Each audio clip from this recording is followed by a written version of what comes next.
Boom! We are live with Manuel, SVP of U.S.A. of Kindred Group. How's it going today, Manu? Very good. Thanks for having me, Pierre. It's a pleasure. It's an absolute pleasure. And today's topic is something that is quite close to my heart in general, because I have quite close connections to the States in general. I have family there. I go visit there a lot, and it's a market and a culture that interests me a lot in general, which is the United States, of course, and Kindred's place in it. If you're wondering why is this, it looks like I'm in a horror movie. It's because I kind of am, because I am in Sweden at the moment, and it's in the middle of the day, and it's still pitch dark. But I managed to get myself a lamp here at least, so fortunately you can see me, which is good. But to start things off, Manu, how are you doing? Can you introduce yourself a little bit on your history at Kindred? Absolutely, absolutely. I'm doing great. Thank you very much. As you can see, there's light here. We're in Vegas. It's 7:40 in the morning right now. It's been great. I've been with Kindred for over 13 years now. So I started very early in my career, and I moved from Bucharest. I'm originally from Romania. I moved from Bucharest to London, and I started working at Unibet at that point on the Romanian market, and then I spent a few years working on different roles in Eastern Europe and emerging markets. And around 2012, I took over the central marketing teams at Unibet at that point, and then went through the migration to Kindred and launching the additional brands and integrating the other brands in the portfolio. And about 2 years ago, I moved to New York when we started the US business. I was the first employee in the New York office when we started everything from scratch. And now I'm in Vegas for the last few months during the pandemic, but I'm still, in theory, based in the New York office. Okay, brilliant. So Manu, to kick things off a little bit today, I understand that Kindred is obviously looking at the US quite aggressively. You are building a team in the US. You obviously leading the charge over there. Can you take us a little bit back of what has been the thoughts and strategy from the beginning when Kindred started looking into the US, and what do you see as the future for the group in the US?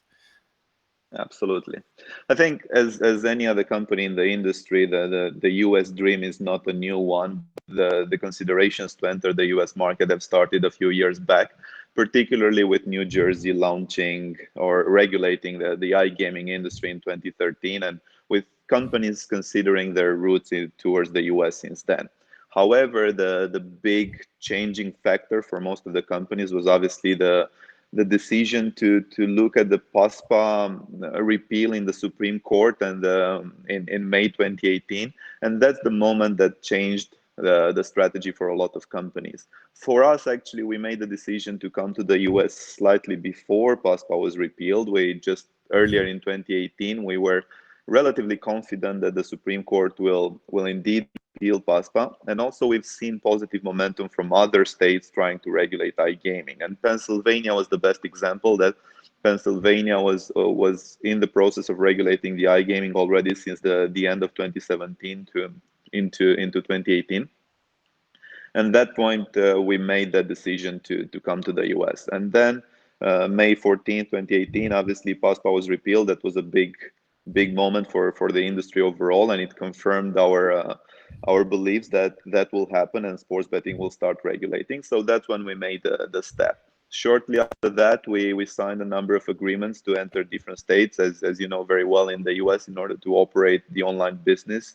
One operator has to partner with an existing brick and mortar casino in most of the cases, or racetrack in racetracks in other cases. So during 2018 and 2019, we partnered up with a series of casinos in the US to grant entry in different states. We started with New Jersey with the partnership with Hard Rock Atlantic City. And New Jersey at that point was a no-brainer for anybody coming to the US. New Jersey had at that point 6 years of showing good progress in iGaming. It was already at a high level of revenues, and it showed that it has a good regulation that allows a competitive environment that allows companies to come and be profitable in the market. And obviously in 2018, then also New Jersey moved into regulating the first one to regulating sports betting also. So it was a no-brainer for the companies making the first step in the US. Shortly after that, we signed our second partnership with Mohegan Sun to enter Pennsylvania, which we did in 2019. And shortly after that, we signed our third big partnership for the US with Caesars that granted us entrance to Indiana and Iowa and a few other states, conditional access based on regulation being approved. Um, After that, we signed more recently this year, and during the summer, we signed an agreement with Penn National Gaming. That agreement included two states, two of the bigger states in the US, Illinois and Ohio. So right now, in total, we have partnerships in place for 11 different states in the US, reaching out about a third of the US population. Okay, thanks. Yep. Anything else That's to follow up? that's pretty much that's Yep. pretty much the history. And you were asking about Yes. the future. Where do we see this going? And obviously, I think one thing about Kindred and the way we did the entry in the US and the way we laid out our plans was with a selective expansion. We decided from the first moment that we don't think that the right way for us is to go into all the states that in the US, and we don't have that objective, but we decided to focus on a number of states per year that makes sense from commercial and geographical perspective also for us, and also allow us to develop a good product to enter the market, and there's not too much of a burden from financial perspective. As you know very well, the entry in the US states is a very costly experience for the near future, and launching more than 2-3 states per year comes with a financial burden that not everybody is willing to take. So that was the strategy. And as I was saying, we launched since mid 2019. We launched in 3 states, and the ambition for next year is to launch in another 2-3 states. And the ambition the next year after that is also to launch in another couple of states. So this is the reason that we feel comfortable finding those 2-3 opportunities every year that we think that they fit well with the other states that we're in, and they make sense from commercial perspective. And we can discuss a lot about commercial perspective and how we think that some states make sense and how other states don't make that much sense. Yeah, I mean, yeah, let's go there. I mean, how do you pick the states? And so the 3 states that you mentioned that you're currently in, why did you pick these particularly, and why not others? Yeah, that's a great question. I think there are a few things to consider. One, in every state where iGaming is regulating, there's obviously a great additional opportunity. Unfortunately, so far, we've seen since PASPA was repealed that 20 plus, I think we're at 21, the number now, that states that regulated sports betting one form or another. Unfortunately, for iGaming, we didn't see the same speed. We didn't see the same aggressive agenda for the states to regulate iGaming, and that obviously is not ideal, as we know very well from European countries the upside of regulating iGaming. Um, so that was a clear number one criteria that pushed us towards states like New Jersey or Pennsylvania, where iGaming is regulated. Secondly, obviously the product scope and the limitations. We have a few states where there are requirements such as in-person registration. You have the examples of Nevada, or you have the examples of Iowa until 1st of January 2021. Obviously, that's not the way that we believe a regulation is advantageous for both the customers as well as the operators. The gray market will continue to strive in such conditions where the customers are forced to register in person. Then there are other states where there's only retail and there's no mobile. And obviously, we're coming from a mobile online DNA. Our interest in our business is to be in the mobile space. So in a state where there's only retail, it becomes obviously a bit less interesting for us. And other states are simply the size of the state. I think West Virginia is an example where it actually has all the right recipe for a good regulation and good product scope. You have both sports betting and iGaming. You have low tax level. You have a full product scope. Unfortunately, the size of the market it's smaller than the others, and it's not that we wouldn't want to be in West Virginia. I would very much love, because they did all the right things in West Virginia. It's just the opportunity cost. To launch in a new state comes with a cost, and comes with a development cost, come with the man hours that the teams has to do in order to launch in that state. 3, 4, 5 months, the work that it takes to launch in a state like West Virginia, the opportunity cost would be not to launch in a state like Illinois or Indiana or Iowa and so on. And from that perspective, you have to pass some of these opportunities. Yeah, and I guess this is where an organization like Kindred needs to be really clever in kind of how you choose to attack that market, because you are up against the likes of DraftKings, with Flutter, with their JV, with Fan Duel, and JVCs, and these giants, right? And like, how do you expect to compete with this? Because they have been raising an insane amount of capital lately to go into the US in a really aggressive way and try to. They all want to become market leaders, of course. And how does Kindred fit into this picture?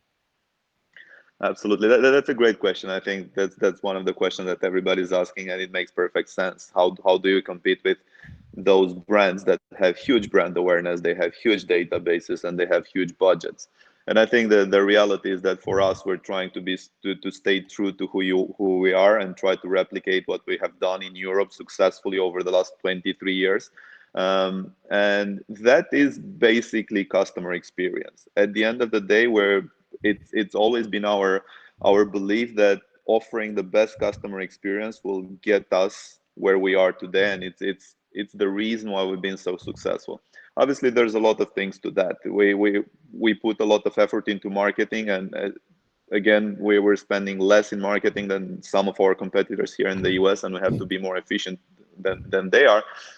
But beyond that, it's the entire journey. The customer sees our ads and comes to the site and makes a deposit and contacts our customer support, and is getting the bonuses, and is getting the right products, and is getting the relevant messages on site and the relevant product on site. And it's the entire customer journey. One interesting fact that potentially separates us from others is that for us, customer support, both in Europe as well as in the US, sits under the marketing department. The reason for that is because we still see it as part of the same journey.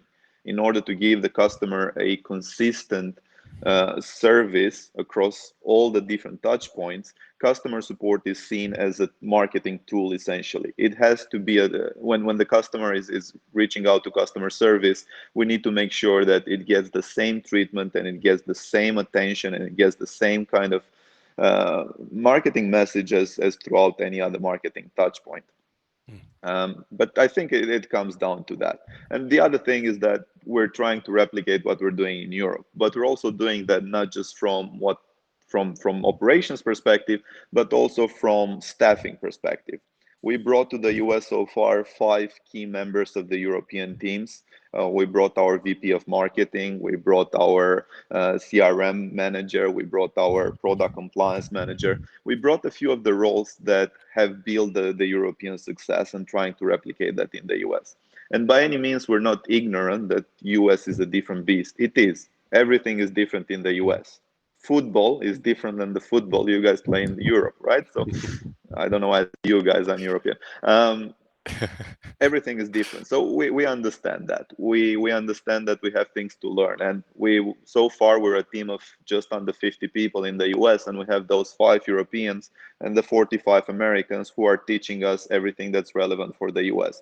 But we're trying to find that combination where we inject the European Kindred know-how and Kindred mentality and the way we operate and we do things, and combine that with the local expertise.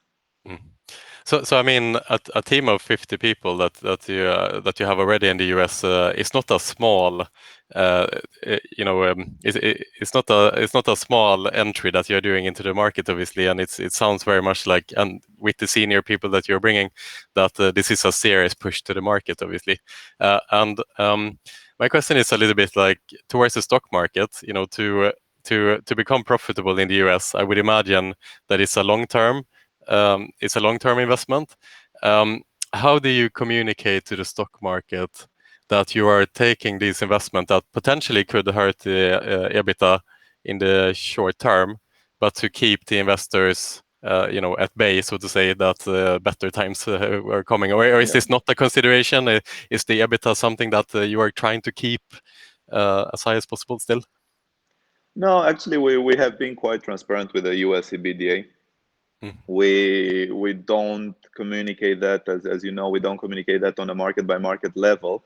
But Henrik has communicated the 2019 EBITDA in the US and 2020 plan for the US. So we've been transparent with that, and we actually report publicly the numbers both in reported gross win as well as EBITDA in the US. I think the reality is that we are aware that we will have negative contributions for the first couple of years in all the states that we're entering.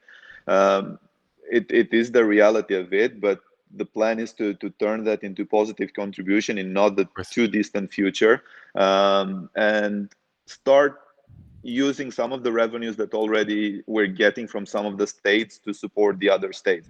Right now, obviously, where the US business is supported by the global Kindred business, by the European numbers.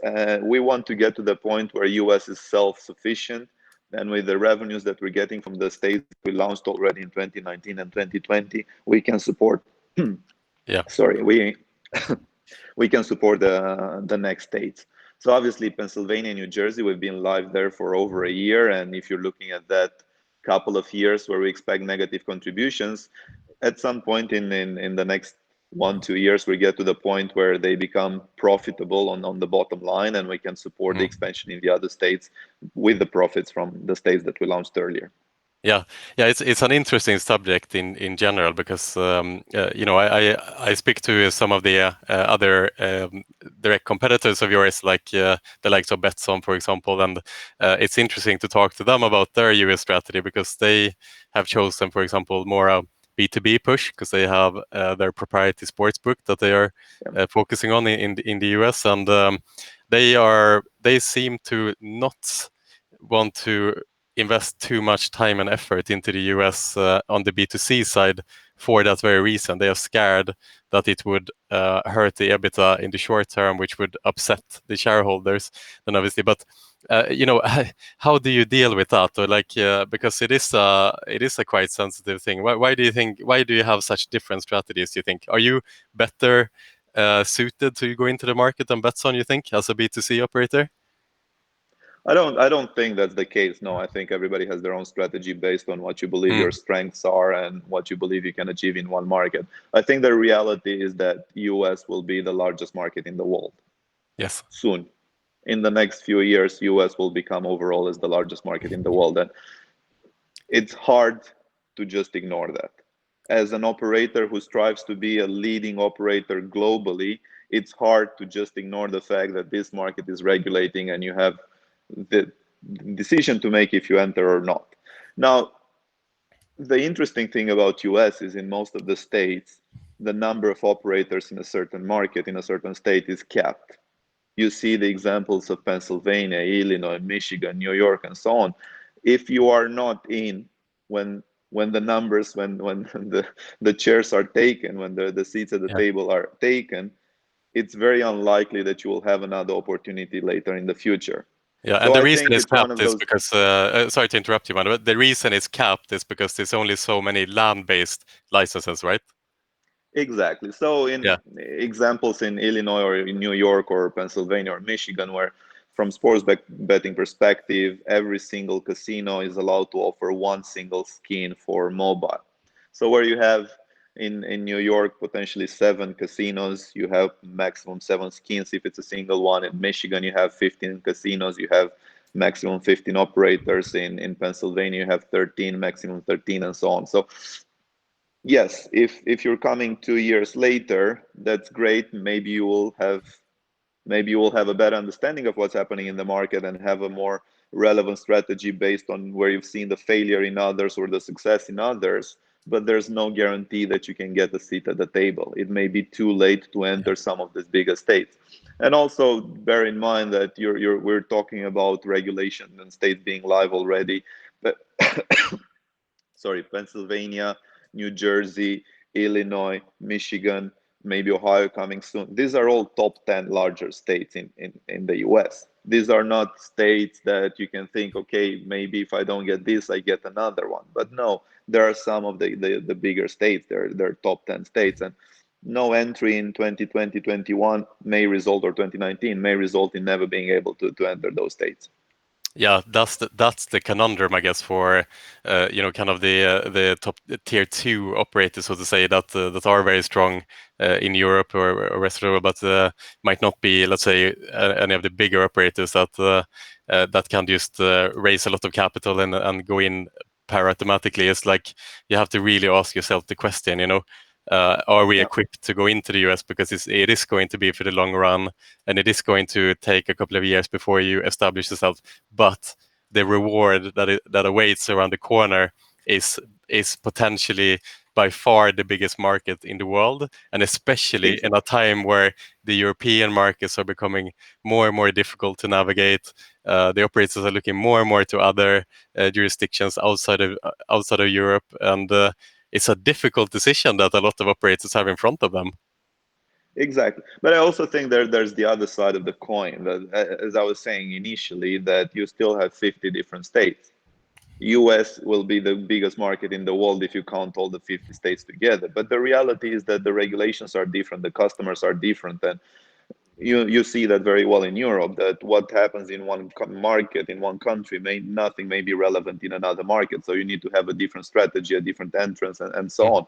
And you will see the same in the US. You will see the states that they regulate at different levels, different product scope, different timelines, and so on. So looking at US as one single thing may not be the right thing to do.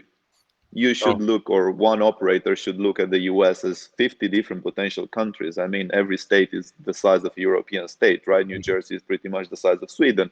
It's have to think of in those terms. And as we said, the opportunity cost of going in all the states means that you need the right financial backing for it, and you need the right tech pipeline to support something like this. And it's not for all operators to have the same velocity in the market. mm. Some operators like us decided to go for this selective expansion where we're choosing our 2, 3 states per year, because that is the level that we're confident that we can deliver a good product and we can support it from marketing and operational perspective without having any kind of impact or any kind of downside on the global EBITDA and on the support of the group and the power of the group. Yeah, and that makes sense, of course, and that it leads into, I think, the next topic or question, so to say, which is of the brand that you're choosing to obviously enter the market with your Unibet brand, which is a brand you're marketing globally, and in the European market.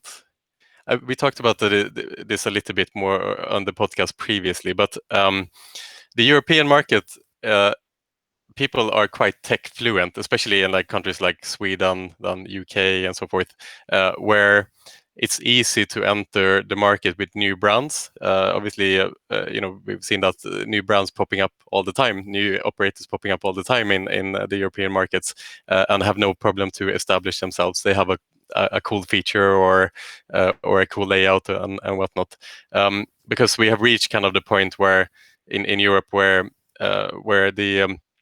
the people kind of prioritizes trust. Sorry, they prioritize speed more than they prioritize trust, I'd say. Yeah, And a good example of that is the rise of Revolut over traditional banking. yeah, Obviously, people choosing to trust with their money in Revolut without a second thought, without ever having heard of this brand before. But then, if we look at the US as a market, so uh, the question is, are people as willing to jump on board a brand that they necessarily haven't heard about before, when there is the options of the established brands like DraftKings, MGM, FanDuel, and so forth? So yeah. can you talk a little bit about that? Your decision to go in with your own local brand rather than doing a JV with an established brand that has brand equity. Sure. So I think, just starting from one step back, the intent with Unibet was to have to be one of the biggest global brands, biggest global sportsbook brands. We operate the Unibet brand in most of the European countries where there is a regulation in place. We operate the Unibet brand in Australia, and it made sense for us that to be the default intent to operate the Unibet brand in all the markets that we're launching. When we decided to enter the US, obviously we had to check if that's the right thing to do, and we did a piece of research trying to understand what could be the best routes to enter to the US, and looking just from brand perspective. At that point, I think there were three key options on the table. One, obviously, the Unibet brand. Actually, there were four options on the table. The second one, we have more than just the Unibet brand. We have another 10 brands in our portfolio, and any of that could have been interesting for the US. Obviously, no, because Unibet is the global sportsbook brand. We had the option of exactly what you said, to look into a JV or acquiring or leasing a local brand. And we had the option of starting an American brand from scratch, a brand that sounds more American, but without listing it, just building a new brand from scratch. At that point, the result of our research was that the American customer is not shying away from adopting international new brands. But actually, there's an appetite for adding new brands and international brands, and there was no downside of a European brand. At that point, you have quite a lot of European brands being successful in the US, and you have a few Swedish brands that are extremely successful in the US, as you know very well. But the caveat to that was that you have to build trust. So exactly to that comparison that you said between speed and trust, obviously entering with a Unibet brand meant that in day one, we come with very little brand awareness. Yes, we have some exposure on European handball competitions, and we have in Europe, in the Premier League in England, we have a lot of exposure, and in Primera División in Spain, and in ice hockey championships and so on, but that's still limited compared to MGM and Golden Nugget and FanDuel and DraftKings and so on. uh, Limited brand awareness. But we do have the opportunity of coming up with this angle with a new brand, building that, as long as we can build the trust.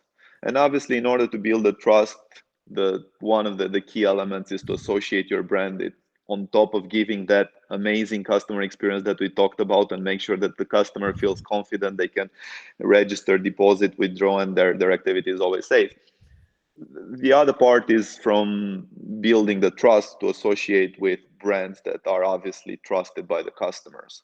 And the natural way of doing that is to partner up with sports entities and with trusted, respected, loved sports clubs in each of the states. So we've done quite a lot on that front. We partner up with the New Jersey Devils in New Jersey, and New Jersey Devils is actually the only sports team in the big four sports in New Jersey that is wearing the New Jersey name, even though you have the New York Jets and New York Giants playing in New Jersey. But New Jersey Devils is the only team that has New Jersey in the name. There are soccer teams on top of that. Then we entered Pennsylvania, and we did two sponsorship partnerships with the Philadelphia Eagles and with the Philadelphia Union. And again, trying to do the same thing, associate our brand with trusted, respected brands locally. That was the basis of us trying to or deciding to come with the Unibet brand, building that global brand, and we knew that we have to focus on earning the trust of our customers. And I think, fast forward 18 months later, we managed to reach 5% market share in Pennsylvania at our highest, and we're around lower number in New Jersey, and we're around 1% or just under 1% in Indiana, only a few months after launching. So I think time proves the point that bringing a new brand can be a successful thing. It will take time, it will take investment, it will take focus. I think we have the right strategy in place, and I think the early results are pointing out that we can be successful with the Unibet brand in the US. And what is kind of your targets in terms of market capitalization in the various states? Like, what are your goals here? Is it to be on par with the likes of DraftKings and FanDuel, or do you have more modest set goals? So right now, if you're looking at New Jersey, Indiana, even Pennsylvania, FanDuel and DraftKings together are somewhere between 60 and 80%. So if we add another 40% on top of that, it's probably hard for the math doesn't add up. So joke aside, I think two things there. One is that we have not seen in Europe leading brands to have more than 20-25% market share. It's very rare to see that and to believe that that is a long-term sustainable level of market share. I think that DraftKings and FanDuel are in the best position in the market. There's no question about that. They had both of them. They have amazing brands. They have a great strategy. They have great user base already. They're doing a fantastic job, and they're at that level. I don't think, based on the European history, that that level is sustainable, but I would think that their market share will be somewhere in the 20-30% region in the longer term as the new entrants start building their brands and their databases. So you already have with those two somewhere between 40 and 50% in the long run. So we are probably fighting for the rest of the market with the other operators. Our ambition, we said it publicly, was that we want to have high single-digit market share. This remains our ambition. That differs a lot from state to state, and that differs because of the number of operators is one key thing there. In a state where you only have 10 or 12 or 15 operators, obviously we want to have more than the average market share. So in those states, our ambition may be to have low double-digit market share. But in most of the states, the general ambition is to have a high single-digit market share. Okay, interesting to hear, because that puts a little bit more in perspective of obviously what your ambitions are and how to reach them. So question is then, so on your marketing strategy, so it's great, your target is obviously you want to offer the best customer experience, and obviously the Unibet brand is something that you have built for many years to create that experience. So you could argue that you have a competitive advantage there, perhaps against the lesser experienced brands like DraftKings and FanDuel and so forth. But then you obviously have to acquire the customers. So when you're up against then the DraftKings and FanDuels who are just who have massive marketing budgets, and so your marketing strategy is kind of based on a lot through the sports teams that you partner with. Is that kind of how you see you becoming successful in acquiring new customers, or how are you different from DraftKings and FanDuel in the way you are planning to acquire customers? I think, as I said, most of it's using our know-how, our internal know-how. I think one thing to highlight is the fact that most of our media buying, or most of our digital media buying, is done by our internal teams, either based in the US or based in Europe. So a lot of the work is not through third parties, but we're doing that ourselves based on what we've found out to be successful over the last few years. In terms of teams and sponsorships, I think the reason we're doing the sponsorships is obviously to get our brand out there and to build a trust in the customer base. However, those are not the only things that we're doing, and not the marketing communication is not all based around that, but there's just one part of it. And that in isolation, I don't think it can be successful unless you activate it in the right way and you make it work. And I think a great example of that is that we're trying to be innovative with those partnerships, and we're trying to do things that set us apart from competition. A recent example is the games that we launched with the Philadelphia Eagles. We've launched in October the blackjack game, the first actually professional US professional themed blackjack game, where customers play blackjack on a Philadelphia Eagles table with Philadelphia Eagles cards and chips. And obviously that has a great impact, and we have seen the numbers and the fact that the fans of that team actually enjoy playing that game. And we are literally days away from launching our Eagle slot, a similar jackpot slot that will replicate what we have done with the blackjack. And that's what we're trying to do, to differentiate and innovate in terms of product. Reality is that we're not going to compete with DraftKings and FanDuel, at least not for the foreseeable future, in terms of marketing investment. So we have to do it differently. How we do it differently, as I said, trying to do what we've managed, that we saw that it works, and we're trying to differentiate from product perspective. Mm-hmm. Yeah, fair enough. Onto do something different here, Manu, as well. Obviously, we're talking here about states that are uh, that are um, that are opening up individually here. But do you think there will ever be a federal legislation at some point? Is there any movement in that area?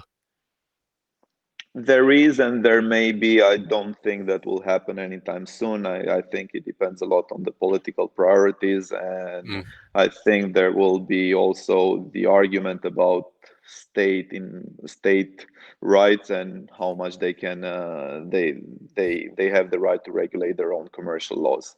Mm. I don't think it will happen in the near future, but by any means, I'm not a regulatory expert. Yeah, yeah, yeah, fair enough. And all of this, like talking about regulation and these things in Europe, it seems that a lot of the major operators are focusing a lot on player responsibility at the moment. Obviously, trying to, in some cases, stay ahead of the legislation even and show a good example, so to say, in many markets. The U.S. market have traditionally being quite liberal in the way it lets its organizations operate, which in opposed to the European market, which is much more about protecting its citizens more in various ways. Like, is that something you guys talk about as well at Kindred, to be proactive with player responsibility, even though from a legislative side, it might not be as far ahead as in the US? Oh, sorry, Yeah. as far ahead as in Europe. Europe, yeah, yeah. I think two things to consider. One, if we're talking about Kindred in general, sustainability is a top priority for the company. We've always led the agenda in terms of responsible gaming. We're recognized as one of the operators who have done most in this area, and we're trying to do the same in the US. There's no question about Kindred as a whole, as a company, that this is the top priority for us. When it comes to the US, your comment is somewhat true. However, I think it's not the fact that responsible gaming is not on top of the agenda. Actually, from regulation perspective, in all the states, there are requirements that are pretty clear and in depth about how to handle this from an RG perspective. And I think there's zero room for error there, and we've seen the US fines being given quite often to different operators for either under 21 gambling activity or targeting customers that shouldn't have been targeted and so on. So we see that happening quite often. Obviously, we're proud to say that we've had zero fines since we've been in the US, since we launched in the 3 states, and we hope to keep it. That's one of the key KPIs for our compliance team in 2020 and in 2021, and will always remain to have 0% zero fines. But I think the difference between Europe and US is, as you point out, that from operators' perspective, there's less of a discussion about RG in terms of marketing communication.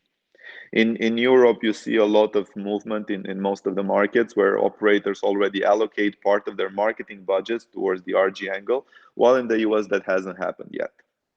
Mm-hmm. And I Yeah, guess exactly. we can speculate there are reasons for that. We are, unfortunately, we are in the same bucket with everybody else. We have not spent any marketing budget towards responsible gaming, but I think that will change very fast. And I don't think RG is any different than anything else. You see US starting one step back than Europe, because obviously Europe has had this industry for a number of years, and US just launched online sports betting regulated in most of the states over the last 2 years. But you can see that the gap is already closed. It did not take years for US to close the gap to Europe in terms of product development, in terms of what customers understanding and needs are, and so on. The gaps is closing quickly. Yeah. And we'll see the same in responsible gaming. It's not going to take long until RG will be a key part on the agenda for all the operators, both from responsibility perspective, but also marketing operations perspective. Yeah, yeah. It was Robin Eric Reed, of the former CEO of GAG, who said this, that you can predict when the regulation, when like stricter responsible gaming rules are coming based on where the country is in its tech fluency. So a country like Sweden is very far ahead in its tech fluency, and they came much earlier to the conclusion of stricter regulation and so forth. And you can kind of predict the country's a country's track towards that is based on where they are and so forth. So you would think that it's just a matter of time, like you were saying, before the focus on responsible gaming comes to the same levels as it is right now in Europe, and that's what it should be, right? It's like this: we are trying to secure Exactly. we are trying to provide entertainment, and if we can protect the players, that means that we are safeguarding the future of the industry. So Absolutely. The it's the industry. interest of the players, it's the interest of the companies as well. Absolutely, 100% correct there. The industry can only be as strong as its Mm. sense of responsibility and sustainability. Yeah. It's great hearing this, by the way, Manu, from you and others in general, that this angle is taken so seriously now, because I've been in the industry for a long time as well, for about 15 years or so, and back in the day, you never used to hear this type of focus on responsible gaming in general, and it's the last couple of years it's really shot through the roof. I think the industry has really gotten a wake up call, I think.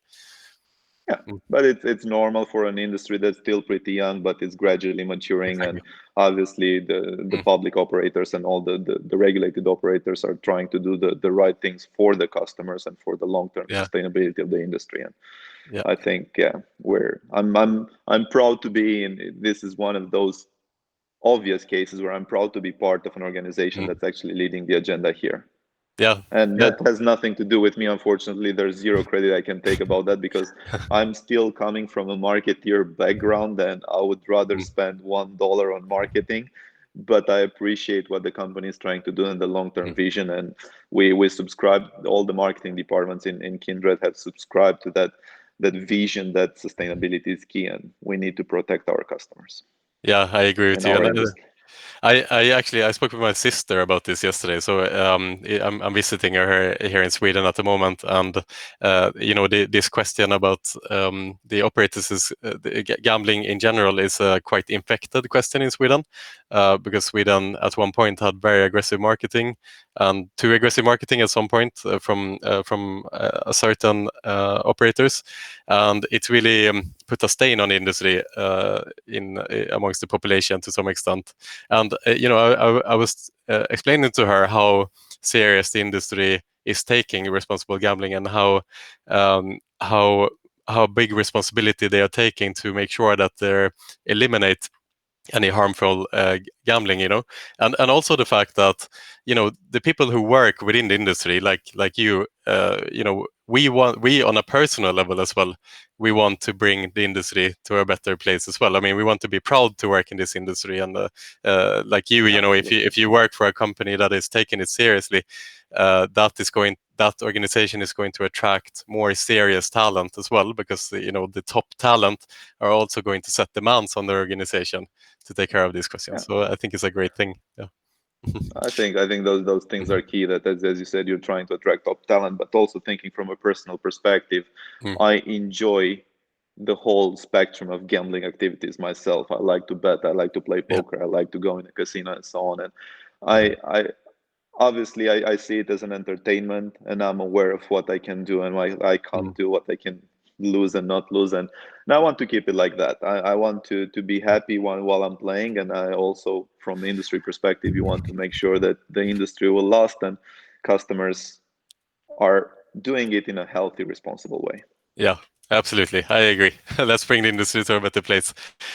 Manu, I have another question for you on a totally different subject, actually, before we start rounding things off today. Um, the the U.S. stock market is going absolutely crazy for gambling companies. We mentioned DraftKings a lot today, but I'm going to mention them again. That they obviously have been raising a lot of capital. The shareholders in the U.S. market have very high hopes of the gambling market. So there's a lot of capital being raised by those organizations. Is this also an angle that Kindred is considering to kind of attract capital from US-based shareholders and increase value in the company that way as well? Yeah. I think absolutely, you're 100% right. The multipliers right now that we see in the US are very different than what we're used to seeing in Europe. So definitely, there's a lot of interest in the industry coming from this side of the ocean. Um, when it comes to us, as we said, we wanted to put ourselves in a position that we are able to launch and be profitable without having a negative impact on the group's financials. We are only launching those 2, 3 states and that selective expansion strategy in order to make sure that we can be at the level where we're confident or comfortable investing. I think the past has shown that we've been one of the more active companies on the M&A market or M&A space. We've done over the last 20 years pretty much one acquisition in average per year, and I think there's always going to be opportunities on the table, and every serious company will consider those opportunities. Mm. What will happen in practice in the near future, unfortunately, I don't know, and I wouldn't be able to comment too much on that. I think the reality is that we would be analyzing any different options out there and do what's best for the company and for its shareholders. Yeah, absolutely. I'm looking forward to see the M&A activity, especially in the US space now in the next 12 to 24 months. We've seen land-based operators obviously trying to secure themselves perhaps by acquiring online-based operators in the case of Caesars and William Hill, and it would be interesting to see if we'll start seeing more of that type of activity in the US. Yeah. I'm sure that we will see more definitely Mm. in the next few years. We've probably 2020 from that perspective has been already the most active year that we've seen in the industry for many years, and I can't expect 2021 to slow down. I think we'll see a lot of movement. Yeah, we're in for a strap on. We're in for a big year, I think. That's for sure. Manu, it's been an absolute pleasure today. I learned Same here. a lot more on the US market, which is fantastic for me. I'm really excited to follow your journey as well, and it will be really interesting to see. Like I said, you guys are coming in not with the biggest resources in the world, but you do have a very specific strategy that you're going into, and it'll be very interesting to follow this. And maybe in a year or something like that, we can follow up and we can see, yeah, how this is all playing out, and it'll be interesting to see where you are at that time. I appreciate it. Thank you very much. Was great talking to you, and sure, let's do it in 1 year and see if we're true to what we said today. Yes, good, Manu. Thank you so much, and thanks everyone for tuning in Thank you today. too. Thanks to the Happy sponsors as holidays. well. Yeah, happy holidays, Manu, and thanks to the sponsors as well, Pragmatic Solutions, for supporting this podcast. And I wish you all a Merry Christmas. A Merry Christmas to you as well, Manu. Happy holidays, everyone. Thank you. Thank you.